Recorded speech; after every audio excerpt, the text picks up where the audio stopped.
It's already week 10 of fantasy football. Only 4 more games until fantasy playoffs start. And if you're looking for the best waiver wire pickups for week 10 of fantasy football, then you're in the right place. Let's go straight to the waivers.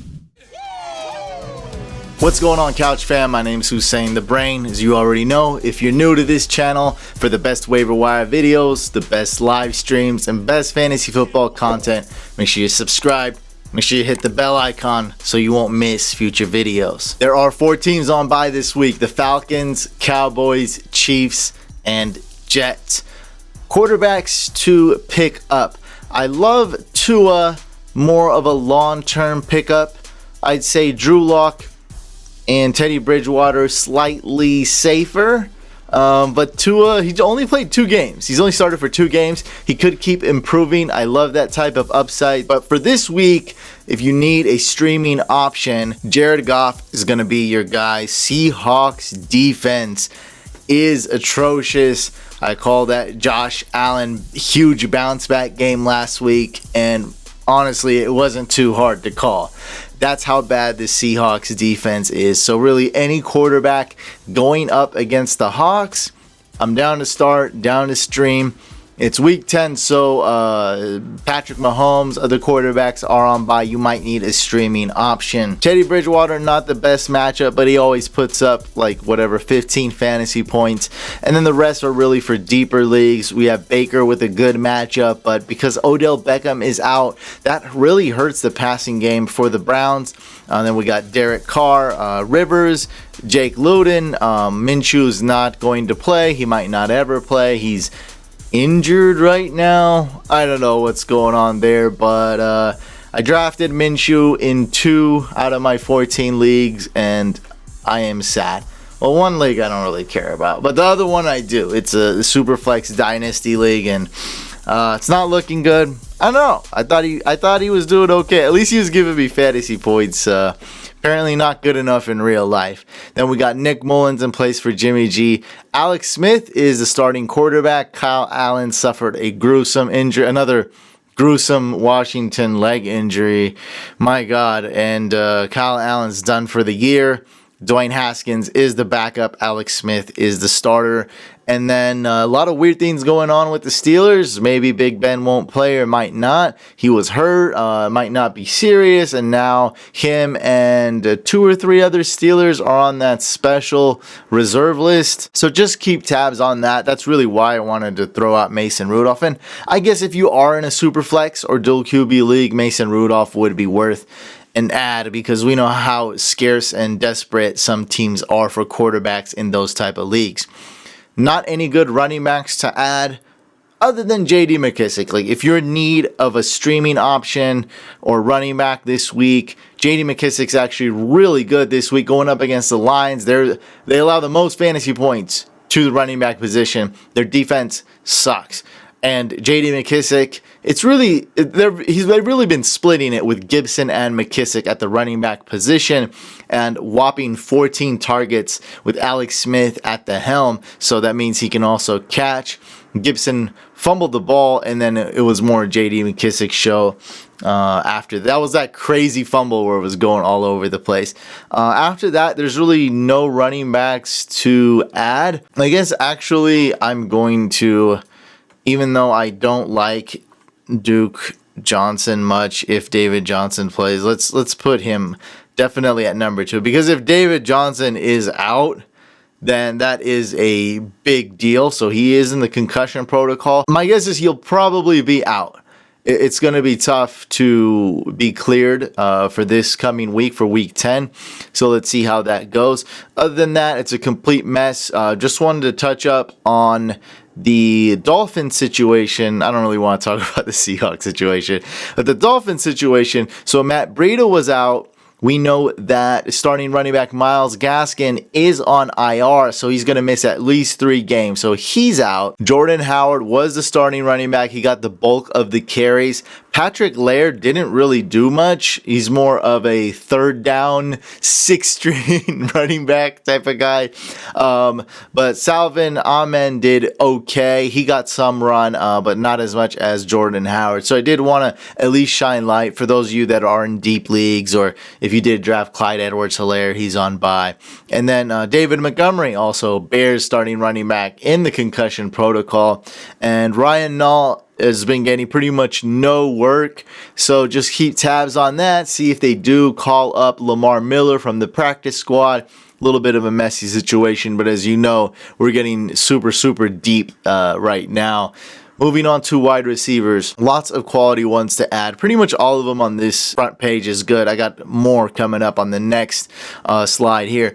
But Jalen Reagor, Curtis Samuel, Jacoby Myers, oh my God, 24 targets the past 2 games. He got 14 targets in the most recent game, 10 targets right before that game. So he's been doing really well. He's definitely worth an add in just about every league. Unfortunately, probably don't want to start him against the Ravens. Ravens D, Jets D, not really on the same level. Josh Reynolds, this is a sneaky ad right here, guys. 17 targets the last 2 games going up against the Seahawks. He's really solidified a role in this offense. They're not using the tight end. Well, at least they're not using Tyler Higbee this year. A lot of people drafted him hoping he'd continue the breakout, but he has not. He's been dropped in all leagues. Josh Reynolds is the guy. He's sometimes the second most targeted player on that team, and that's pretty interesting because no one drafted him.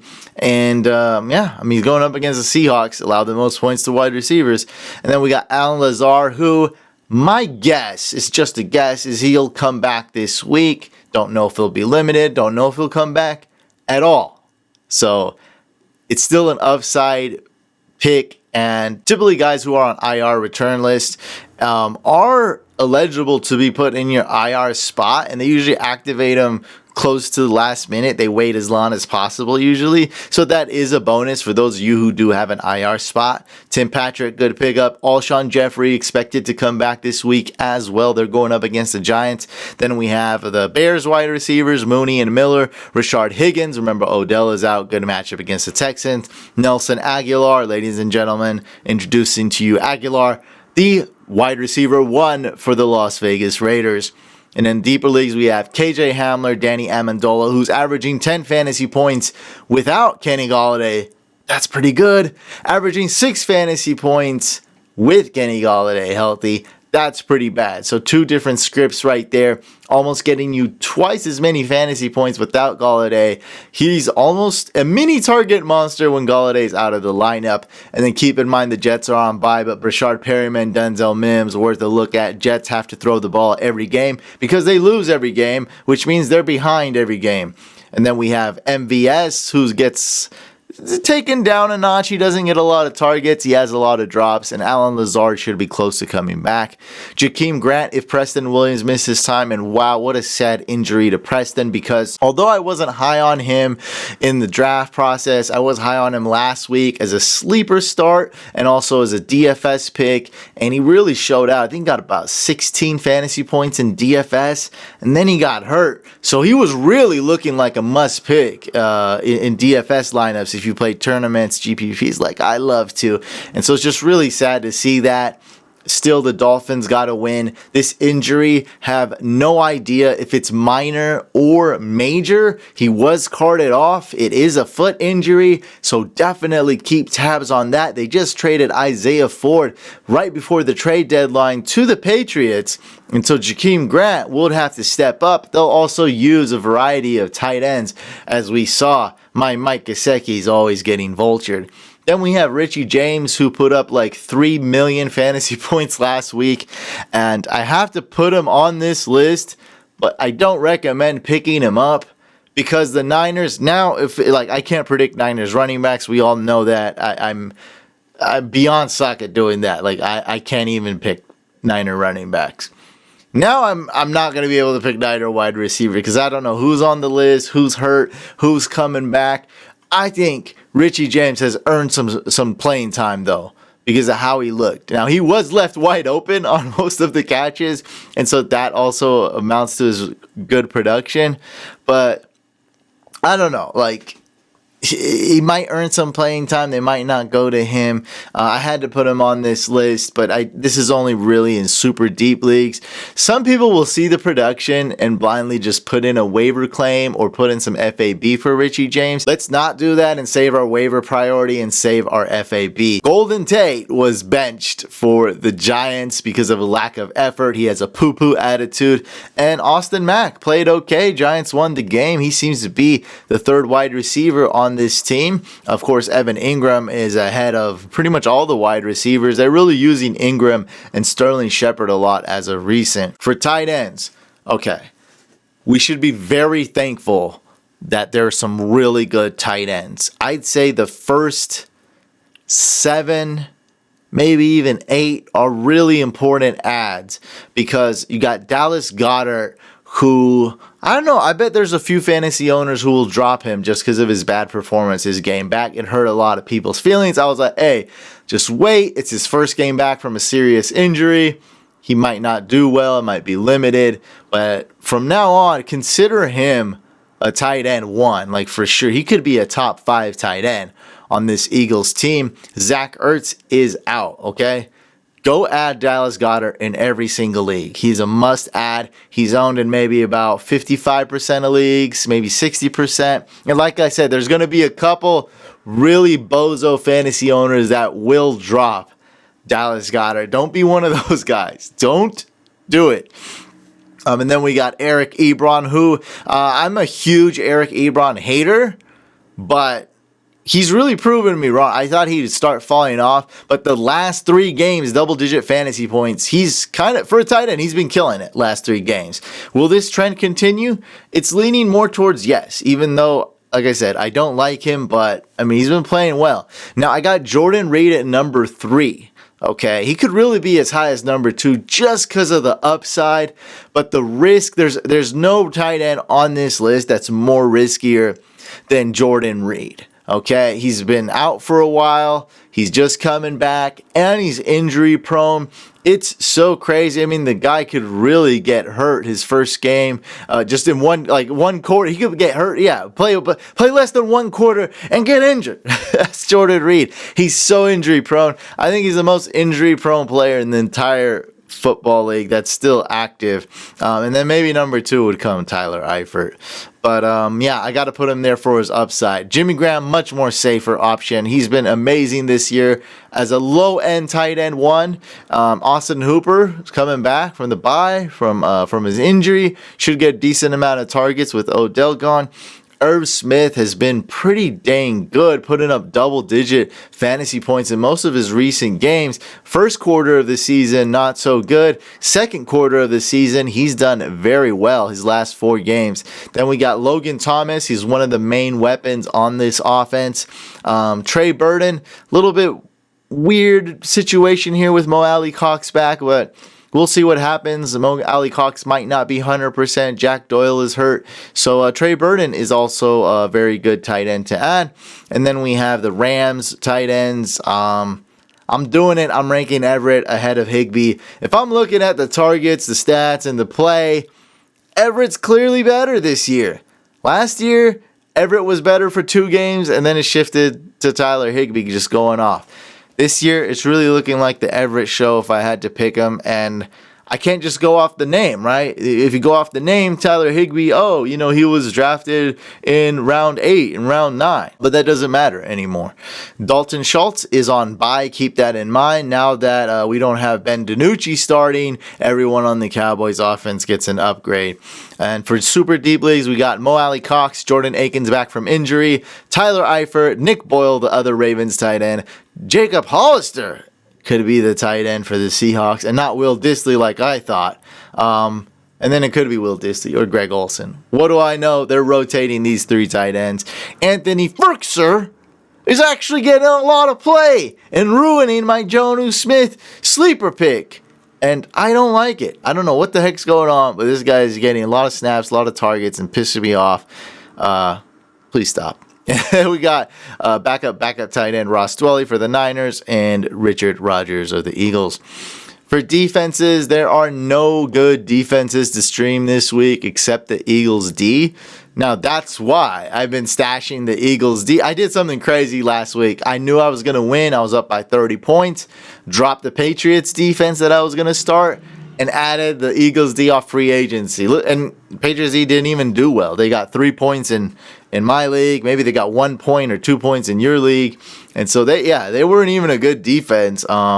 So I got the Eagles D, great streaming option, but if you can't get them, what I would do is try to pick up for the future, and that's going to be these two guys. That's the Dolphins and the Chargers. The Dolphins are playing the Jets week 12, and the Chargers are playing the Jets week 11. Also, Dolphins D, extremely good overall. And they have other matchups that they can do some damage in. Chargers, not the best matchup, but still a lot of room to score fantasy points, like not a bad matchup. Same thing with the Broncos. It's not a great matchup, but not a bad one either.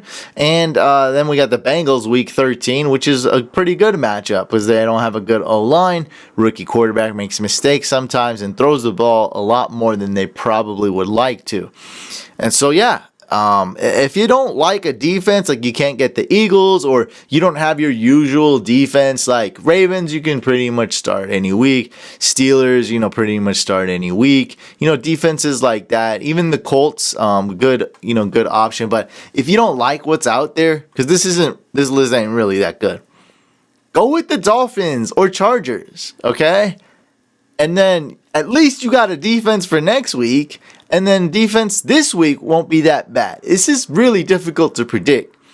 So if I'm going to start some defense that I don't know is going to get me 0 points or 7 points, I'd rather just roll with the Dolphins or Chargers.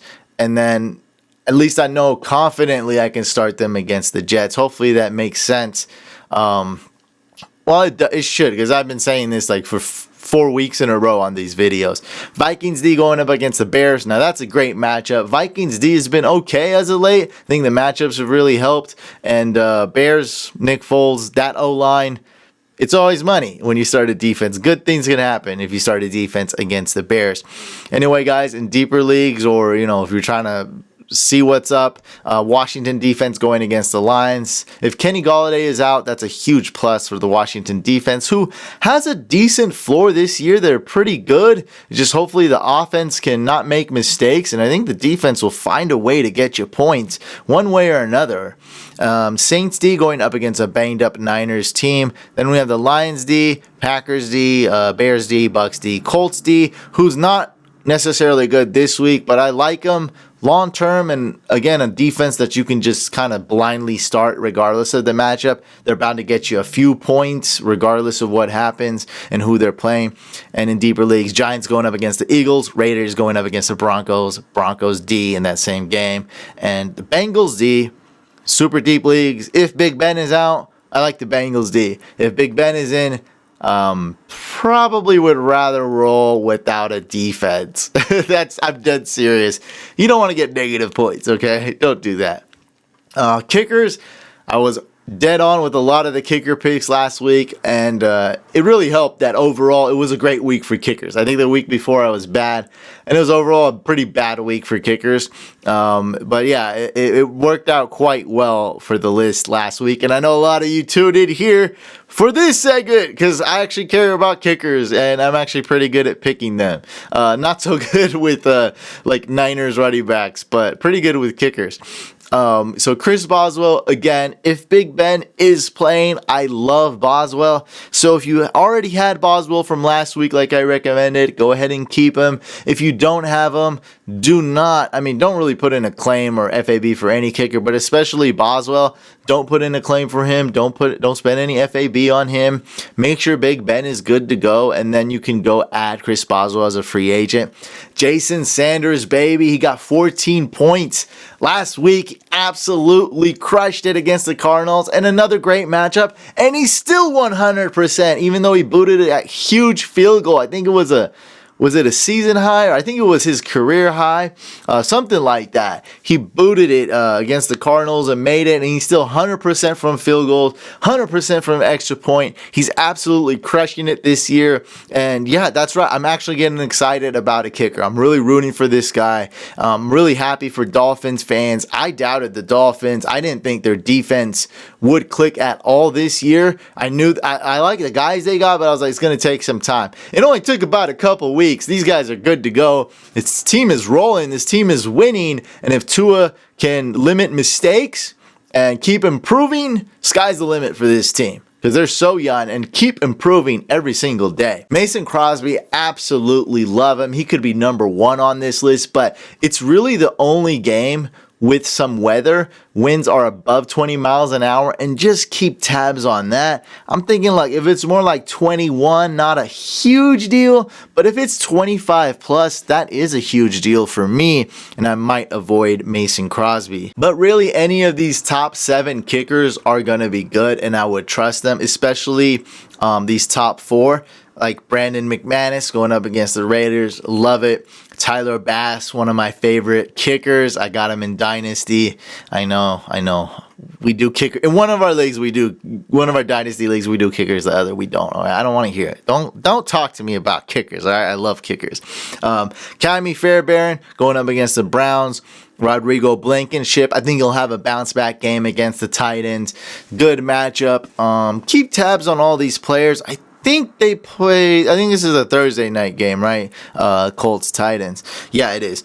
And then we got Ryan Suckup. This is a little bit deeper leagues, guys I trust a little bit less. Suckup, Joey Sly, Robbie Gould, and I love Robbie Gould as a kicker, but with the team being all banged up, there is some worry there on the opportunities he would get. Stephen Gostkowski, Daniel Carlson, Raiders kicker, Kai Forbath, Rams kicker, Zane Gonzalez, Matt Prater, Jake Elliott, and Cody Parkey. For some reason, I like Jake Elliott a ton of weeks, but he's really hasn't put up any fantasy points this year, and I think last year too, he's been pretty disappointing. Thank you guys for all the support. Check out the Patreon and merch, like shirts like this. Links below in the description. Make sure you guys subscribe to this YouTube channel. Also subscribe to our second YouTube channel, Fantasy Couch Podcast. Smash that thumbs up if you enjoyed it. Thumbs down if you didn't.